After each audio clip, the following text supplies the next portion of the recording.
কোনো একটা দল A to Z জায়গাতে চলে। চাঁদাবাজ অবশ্যই শাস্তিযোগ্য অপরাধ। ওই অপরাধের চেয়ে এই অপরাধ কিন্তু একদম কম না। দেশে বিদেশ থেকে এনে যারা জাকাতের টাকায় এত বিলাসিতা করছেন, আমি তাদের জন্য বলে, জাকাত ইসলামের 5টা স্তম্ভের একটা স্তম্ভ। এটা আমি একজন মুসলিম হিসেবে এটাকে অবশ্যই আমি শুধু স্বীকারও করি না, আমি পালনও করি। কিন্তু জাকাত যাদের জন্য, হতদরিদ্রদের জন্য জাকাত দেওয়ার রেওয়াজ, তাই না? কোনো ধনী তো জাকাত নিতে পারে না।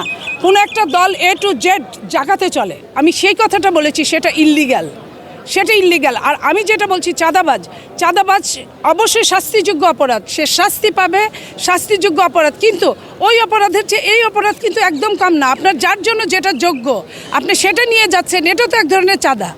ওইটা তো গরিবদের জন্য, ওটা তো আপনাদের জন্য না, ওটা তো ধনীদের জন্য না। আমি এই কথাটা বলেছি, জাকাত কার জন্য যোগ্য? জাকাত কোনো ধনী মানুষের জন্য যোগ্য না। জাকাত যারা 4 চাকার গাড়ি চালায় তাদের জন্য যোগ্য না। জাকাত যাদের 2টা হাত আছে, পা আছে, কামাই রোজগার করে খায় এবং একটা স্মার্ট পয়সা থাকলে তার জন্য জাকাত যোগ্য না।